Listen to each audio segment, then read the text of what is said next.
उनसे मिलने के लिए वो एक जगह बनी होती है जिसके दूसरी तरफ वो खड़ी होती हैं।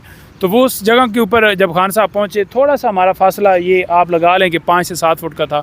तो वो जब खान साहब उस तरफ गए तो उन्होंने आते ही खान साहब को वो गले मिली हैं और गले मिलकर उन्होंने खान साहब को जैसे वो होता है कि एक खुशी का इज़हार किया, मुबारकबाद दी कि आप अभी आप खान साहब का रूम देख कर आ रहे हैं, उनसे मिल कर आ रहे हैं। पूरी कौम भी खान साहब का कमरा देख चुकी है। एक बेड है, एक टेबल है, एक कुर्सी है, साथ छोटा सा बाथ है। तो खान साहब उसके अंदर कैसे गुजर बसर कर रहे हैं, बहुत मुश्किल है। वो शख्सियत, वो सेलिब्रिटी जो कि पूरी दुनिया में उनका एक नाम है, पीक्स पर्क्स पूरी ज़िंदगी इंजॉय किए हैं, कैसे उसके अंदर गुजारा कर रहे हैं। खान साहब ने क्या बताया आपको उस कमरे के हवाले से? खान साहब को जब ये बात पता चली कि शेर अफजल मरवत साहब बहुत खफा है, तो क्या उनका रद्द-ए-अमल था खान साहब का इस पर? अस्सलाम वालेकुम जी, JK पॉइंट से जहांगीर खान आपकी खिदमत में हाजिर है। इमरान खान के वकील नईम हैदर पंजोदा साहब इस वक्त हमारे साथ मौजूद हैं। खान साहब से ताज़ा तरीन मुलाकात इनकी हुई है और ख़ान साहब की जानिब से अहम तरीन हिदायत जारी कर दी गई हैं। क्या हुक्म जारी किया गया है खान साहब की जानिब से, क्या पैगाम कारकुनान के नाम दिया गया है, नईम हैदर पंजोदा से जानते हैं क्या इनसे बात हुई है खान साहब की। नईम हैदर पंजोदा साहब, अभी आप खान साहब का रूम देख कर आ रहे हैं, उनसे मिल कर आ रहे हैं। पूरी कौम भी खान साहब का कमरा देख चुकी है। एक बेड है, एक टेबल है, एक कुर्सी है, साथ छोटा सा बाथ है। तो खान साहब उसके अंदर कैसे गुजर बसर कर रहे हैं, बहुत मुश्किल है। वो शख्सियत, वो सेलिब्रिटी जो कि पूरी दुनिया में उनका एक नाम है, पीक्स पर्क्स पूरी ज़िंदगी इंजॉय किए हैं, कैसे उसके अंदर गुजारा कर रहे हैं। खान साहब ने क्या बताया आपको उस कमरे के हवाले से? बहुत शुक्रिया जहांगीर भाई, खान साहब से मुलाकात हुई है और जैसा आपको मैं हमेशा बताता हूँ कि जब खान साहब का दीदार होता है तो फिर जो मुस्कुराहटें हैं वो चेहरे के ऊपर ख़ुद ही आ जाती हैं, ख़ुद ही रौनकें आ जाती हैं। देखिए, कमरे के हवाले से खान साहब ने बात की है और ख़ान साहब ने कहा है कि ये एक प्रोपेगेंडा किया जा रहा है कि बड़ी जनाब वहाँ पर सहूलतें हैं, ये है वो है। उन्होंने कहा है कि वो जो कमरा है वो 8 बाई 10 का कमरा है और उसके अंदर जो कूलर पड़ा हुआ है, जितने 7 डेथ सेल हैं वो डेथ सेल है, उन तमाम में कूलर पड़ा हुआ है। और जो वो कॉरिडोर दिखा रहे हैं कि जहाँ पर वॉक किया जा रहा है, उसके अंदर उन्होंने सिक्योरिटी पर्पज़ की वजह से और मुझे अकेला रखने की वजह से उन्होंने उसके अंदर कोई कैदी नहीं रखा हुआ। और जब वो दरवाज़ा खोलते हैं तो वो जो जगह है वहाँ पर वो सारे कैदी निकल कर आते हैं और उस जगह के ऊपर वो वॉक करते हैं। तो वो जगह है जहाँ पर मुझे जो है वो कुछ टाइम के लिए अगर दरवाज़ा खोला जाता है और वॉक का उन्होंने दिखाया कि बड़ा जनाब इनको सेल दे दिए हैं, उन्होंने कहा कोई मैं उनको इस्तेमाल नहीं कर रहा, मैंने उन्होंने क्या करना है। और उन्होंने कहा कि जो अटैच वाशरूम वो दिखा रहे हैं, तो अटैच वाशरूम तो नवाज़ शरीफ के साथ था, उसे प्रोटोकॉल हासिल थे, वो एक क्लास में रह रहा था। मैं दूसरे रूम में जाता हूँ जो डेथ सेल है, उसके अंदर जाकर वाशरूम इस्तेमाल करता हूँ और नहाता हूँ। और ये जो नवाज़ शरीफ था, ऐसे तो बाहर से खाने आते थे और नवाज़ शरीफ के लिए एक पूरा दिन उनसे लोग मिलते थे। इमरान खान ने कहा कि मुझे हफ्ते में एक दिन सियासी लोगों की मुलाकात और एक दिन वकला की मुलाकात, और वो भी 30 मिनट के लिए। अब दौरान समाअत अगर घंटा जो है मुलाकात होती है हमारी, ये 2 घंटे होती है, तो वो ड्यूरिंग प्रोसीडिंग्स होती है। अगर 15 घंटे आप ट्रायल चलाएंगे तो डेफिनेटली 15 घंटे वकील तो होंगे, तो उसे आप काउंट नहीं कर सकते कि इमरान खान से मुलाकात के लिए 15 घंटे वो चंद वकील जो जिनको आप इजाज़त देते हैं वो भी ऊपर से लिस्ट अप्रूव की जाती है। इमरान खान ने कहा कि मैं ये क्लेम नहीं कर रहा कि मुझे वो A क्लास दी जाए। खान ने कहा है कि बेशक इसी में मुझे जितना मर्जी है रखो। उन्होंने कहा लेकिन हक़ाइक़ लोगों को गलत बताओ कि इमरान खान प्रोटोकॉल के अंदर है। ये भी डिफरेंस आपको देखना है कि एक तरफ बेगुनाह केसेस के अंदर मुझे रखा गया है और दूसरी तरफ जिन्होंने करप्शन की थी वो अंदर आए थे और उन्हें प्रोटोकॉल हासिल थे। और ख़ान साहब ने इसके ऊपर बड़ा क्लियर मौक़िफ़ दिया है, बड़ी क्लियर बात की है। इमरान खान डट के खड़ा है, वो पीछे हटने वाला नहीं है। और इनसे मुज़ाकरात उन्होंने कहा क्या करना है, जिन्होंने मैंडेट के ऊपर डाका डाला हुआ, ना नून लीग से, ना पीपल्स पार्टी से, ना MQM से, इन 3 जमातों से किसी से। उन्होंने कहा कि जरदारी और नवाज़ शरीफ से मैं कर सकता हूँ, जो मुल्क लूट कर खा गए, इनसे मैं मुज़ाकरात कर सकता हूँ। कभी मुज़ाकरात इनसे नहीं हो सकते क्योंकि इनको फॉर्म 47 के मुताबिक लाया गया है और जिन्होंने लाया है, ठीक है, उनसे हम बात करेंगे और इस हद तक बात करेंगे कि वो अपनी आईनी हदूद के अंदर हैं। लेकिन नईम हैदर पंजोदा साहब, आपके मुखालिफिन कहते हैं कि जो कूलर है वो AC से ज़्यादा कूलिंग देता है, इसकी वजह से खान साहब को कूलर दिया गया। देखिए, नवाज़ शरीफ को AC हासिल था, इमरान खान को जो कूलर दिया गया है तमाम डेथ सेल के अंदर कूलर है। कोई इमरान खान को अलहदा से कोई ऐसी चीज़ नहीं दी गई। और जेल मैनुअल के मुताबिक उनके बच्चों से भी बात कराना, उनको तमाम सहूलियात एक्स वज़ीर आज़म का देना वो उनका हक़ है, लेकिन वो उनको हक़ नहीं दिया जा रहा। लेकिन उसके बावजूद वो क्लेम नहीं कर रहा और वो कह रहा है मैं जितना मुझे मर्ज़ी है रखें, मैं रहने के लिए तैयार हूँ। तो खान साहब ने लॉन्ग मार्च के हवाले से क्या हिदायत जारी की है, प्रोटेस्ट के हवाले से क्या कहा है कारकुनान को, लीडरशिप को?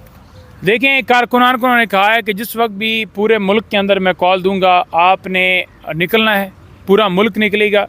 और उन्होंने कहा है कि इस आज़ादी जो है ना प्लेट के अंदर नहीं मिलती, कुर्बानी देनी पड़ती है। और मैं तमाम लोगों से कहता हूँ कि अगर जिस वक्त इमरान खान कॉल दे, आप ना घबराएं कि FIRs होंगी, हथकड़ियाँ लगेंगी, लगने दो, गोलियाँ चलाते हैं चलाने दो, लाशें हमारी वो कहते हैं कि उनको मारना है मारने दो, जो वो करना चाहते हैं कर रहे हैं। लेकिन हमें आज़ादी किसी सूरत जो है वो प्लेट में नहीं मिलेगी। और हम मुल्क में रूल ऑफ लॉ की जंग लड़ रहे हैं। इमरान खान अपनी जायदादें बनाने के लिए जंग नहीं लड़ा, ना उसने बनाई हैं। दूसरी तरफ उन लोगों को बिठा दिया गया जिन्होंने हमेशा मुल्क लूटा है। इमरान खान ने लॉन्ग मार्च के हवाले से इस वक्त ऐसा हमें कोई ऐसा नहीं कहा कि आप लॉन्ग मार्च के हवाले से ये ऐलान करें। जिस वक्त खान कॉल करेगा, जिस वक्त खान, और ये एक तासर बनाना ना कि इमरान खान को मिस गाइड किया जा रहा है या इमरान खान को हक़ाइक़ नहीं बताए जाते, तो आपके लिए बड़ा क्लियर है कि खान साहब से सिर्फ वकला ही नहीं मिलते, सिर्फ पॉलिटिकल लोग ही नहीं मिलते, सिर्फ जो है वो इनकी हद तक महदूद नहीं है। इमरान खान से उनकी फैमिली मिलती है, इमरान खान साहब से उनकी बेगम मिलती हैं, जिनके आगे बहनें जो हैं, बेटियां जो हैं, उनसे मुलाकात करती हैं। और तमाम हक़ाइक़, एक एक चीज़ खान साहब को पता है, एक एक बंदा जो बयान दे रहा है वो भी खान साहब को पता है। तो ये कोई ऐसा इल्ज़ाम किसी भी ऊपर ना लगाए कि इमरान खान साहब को कुछ चीज़ पता नहीं चलती। हर एक चीज़ से खान साहब अवेयर। शेर अफजल मरवत साहब बहुत ज़्यादा खफा है इस वक्त पार्टी से, और उन्होंने बड़ा कैटेगोरिकली कहा है कि मैं इस वक्त खफा भी हूँ और मेरे साथ ज़्यादती भी हुई है। खान साहब को जब ये बात पता चली कि शेर अफजल मरवत साहब बहुत खफा है, तो क्या उनका रद्द-ए-अमल था खान साहब का इस पर? देखें, शेर अफजल मरवत साहब के हवाले से मैं ज़्यादा कमेंट नहीं करना चाहूँगा, क्योंकि देखें आप हमारे अपने लोग हैं ना सारे। इनके बारे में बात करूँगा, किसी और के बारे में बात करूँगा तो वो एक होगी कि जनाब देखें खान अंदर है और हम एक ऐसी झगड़ा पैदा करना चाहते हैं, ऐसी लड़ाई पैदा करना चाहते हैं कि सब लोगों का तवज्जो जो है इसके ऊपर हो। हम तमाम लोगों का मकसद क्या है? हम तमाम लोगों का मकसद ये है कि इस मुल्क के अंदर रूल ऑफ लॉ हो, और रूल ऑफ लॉ के लिए दरमियान में इमरान खान का बाहर लाना वो हमारा मकसद है।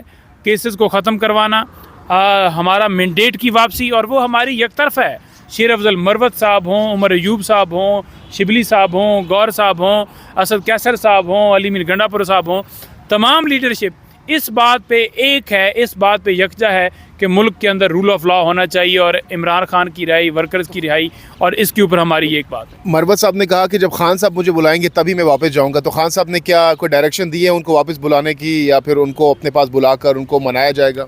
देखिए, जो भी डायरेक्शंस उनकी तरफ जाएंगी, मेरा ख्याल में बैरिस्टर गौर साहब की तरफ से जाएंगी, क्योंकि पार्टी के वो जो है चेयरमैन हैं, और खान साहब उनको हदायत जारी करेंगे, या पार्टी की दीगर या हमारे ज़रिए आएंगी तो हम उनको कन्वे करेंगे। मुझे उन्होंने कुछ ऐसा नहीं कहा कि जो है आप जाकर मैसेज दें। डेफिनेटली वो जब देंगे तो शेर अफजल मरवत साहब ने एक अच्छा हमेशा रोल अदा किया है, काम किया है, पार्टी के लिए मुश्किल वक्त में काम किया है। तमाम लोगों की अपनी अपनी जगह पर कुर्बानियाँ, लेकिन उन्होंने डेफिनेटली निकल कर जिस तरह आवाम को पुश किया, निकाला, उनका एक रोल है। लेकिन मैं यही कहूँगा कि जो भी फैसले होते हैं खान साहब तक हर चीज़ जाती है, वो अपनी मर्ज़ी से अपने मुताबिक फ़ैसले करते हैं और उसको इम्प्लीमेंट करवाते हैं। नईम हैदर पंजोता साहब, सुनने में आ रहा है कि अलीमा खान साहिबा खान साहब के सामने जब आई तो वो रोने लग गई। ये ख़बरें इस वक्त सोशल मीडिया पर गर्दिश कर रही हैं, और अपने भाई को जब गले लगाया तो बहुत ज़्यादा सैड माहौल था उस वक्त। क्या वाकई ऐसा हुआ? क्या हुआ था जेल के अंदर आज? देखें, जब हम वहाँ पर पहुँचे और ख़ान साहब की बहनें जो हैं तीनों माशाल्लाह जिस तरह वो डट के खड़ी हैं, जिस तरह वो मुकाबला कर रही हैं, उनके ऊपर भी केसेस हैं, और हर पेशी के ऊपर हर आपने देखा होगा इस्लामाबाद हाई कोर्ट हो, जेल हो, हर जगह पर वो पहुँची होती हैं। तो जब वो खान साहब जो है उनसे मिलने के लिए वो एक जगह बनी होती है जिसके दूसरी तरफ वो खड़ी होती हैं, तो वो उस जगह के ऊपर जब खान साहब पहुँचे, थोड़ा सा हमारा फासला ये आप लगा लें कि 5 से 7 फुट का था। तो वो जब खान साहब उस तरफ गए तो उन्होंने आते ही खान साहब को वो गले मिली हैं, और गले मिलकर उन्होंने खान साहब को जैसे वो होता है कि एक खुशी का इज़हार किया, मुबारकबाद दी कि आप साइफ़र केस के अंदर आप सच्चे साबित हुए और गद्दार वो थे जिन्होंने साइफ़र जो है वो भिजवाया और जिन्होंने उसके ऊपर इम्प्लीमेंट किया। गद्दार तो बेसिकली वो थे और आप अल्हम्दुलिल्लाह सुरखरू हुए हैं। जो साइफ़र के हवाले से सारा केस था वो आज ख़त्म हुआ और आपको अल्लाह ताला ने इज़्ज़त दी और आप बरी हो गए। तो उसके ऊपर वो तमाम लोग, तीनों बहनें जो हैं खान साहब से गले मिलीं और ख़ान साहब को उन्होंने एक मुबारकबाद दी कि ये एक आज आप माशाल्लाह सुरखरू हुए हैं। और ख़ान साहब ने भी उनसे जो है इत्मीनान का इज़हार करते हुए कहा कि ठीक है, बिल्कुल अल्हम्दुलिल्लाह ताला ने हमें इज़्ज़त दी और तमाम केसेस के अंदर इंशाअल्लाह ताला सुरखरू होंगे। बहुत बहुत शुक्रिया। नहीं, हैदर पंजोता साहब हमारे साथ मौजूद थे और अभी खान साहब से मिलकर आ रहे हैं। तमाम तर अंदर की जो बातें थी, जो गुफ्तगू हुई है, जो खान साहब ने डायरेक्शन जारी की है, वो आपके सामने रख दी हैं। नेक्स्ट वीडियो तक के लिए दीजिए इजाज़त। अल्लाह हाफ़िज़ नासिर।